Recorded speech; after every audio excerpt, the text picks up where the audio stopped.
episode of Geriatric Mums. Super, destroy that camera.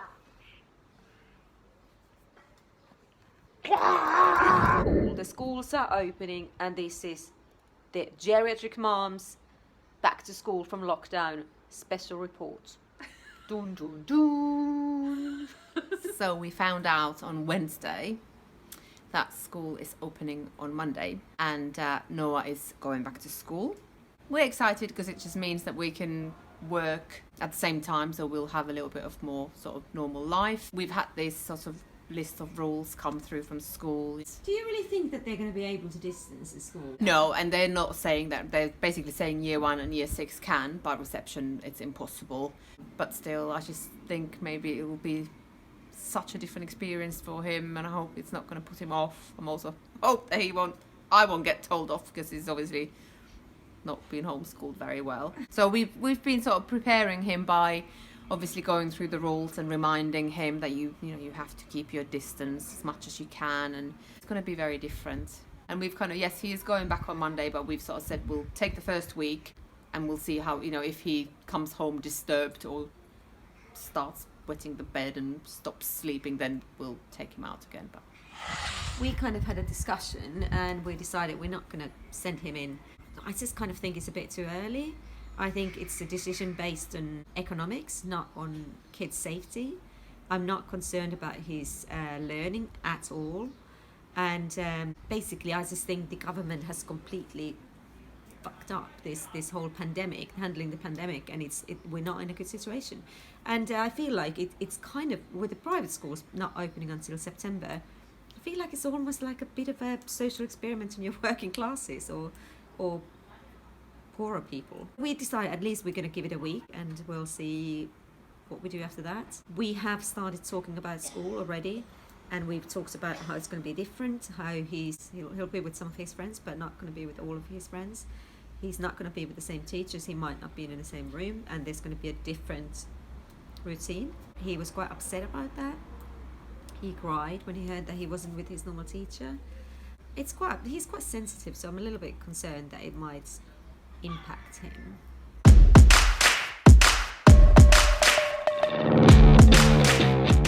How do you feel about going back to school? Lovely!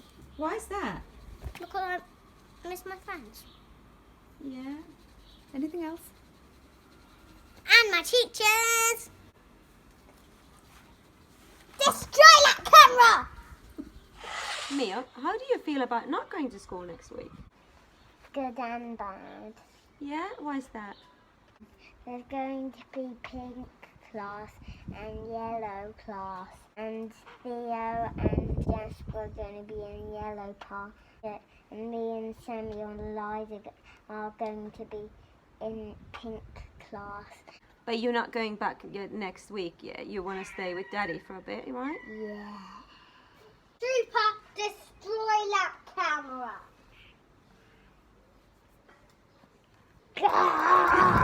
Our concerns, I guess, are also about the kind of unknown with the other kids in class, like what kind of experience they've had with the corona, if they've had a really traumatic experience, and if they're talking about that might cause some anxiety with the other kids as well. What are your concerns then? I suppose the worry is we know that we've stuck to the rules, but we don't know if other people have. I mean, they probably have, but then you go to the park and you see all the kids piling on top of each other. So yeah, so you don't know. I don't have loads of confidence in people. I mean, we can see how it is out there, don't we? Yeah, so that's a bit of a concern.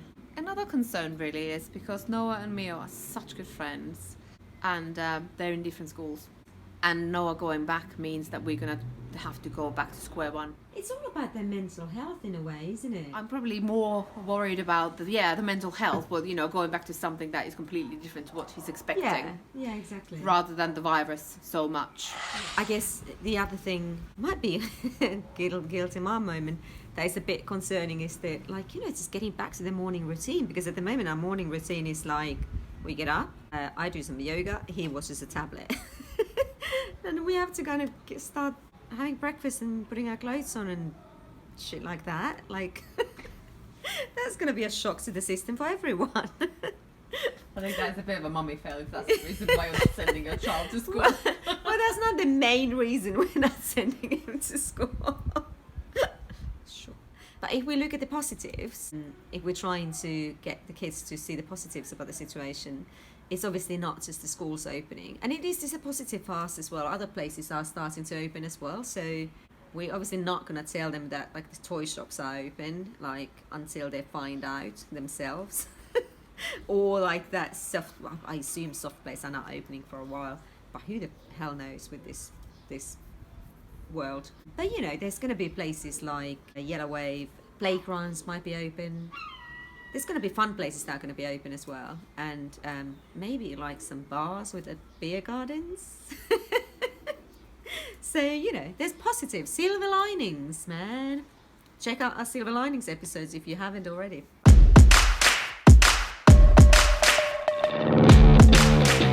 I'm sure every mom has done this, and if you say you haven't, you're lying. He really likes pickles, and so do I. So I've started saying to him, oh, they're too spicy, and he just leaves them to me so I don't have to share. You're greedy. I'm greedy. Yeah, so mummy fail this week happened today, broke my heart, absolutely.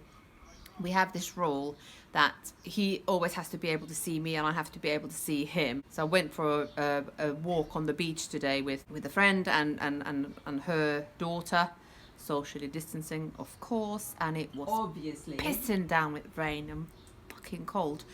Absolutely awful, and wind and everything. The kids were having a great time on the beach, so we just sort of went around the corner, not around the corner, but behind like this sort of pillar or whatever. And I could still hear, I knew there was nobody else on the beach, so I knew exactly where he was, but he couldn't see me, and he started crying and came running and said he thought I'd left him. And yeah, so we had to have a talk. Oh, that was awful. But you know, that's another thing about the lockdown lifting. It's like they've been with us for months. I'm dreading the moment when I need to leave him. But anyway, he's not going to be happy about it. I know. They're going to be so clingy. Shit, Dun, man. dun, dun. Dun, dun, dun, dun, dun, dun, dun, dun. Keep watching. Stay sane. Stay safe. Cheers! Tell us how you get along with the school. Is it all for nothing? Have we made the right decision? Did you get a corona? See you later! See you later.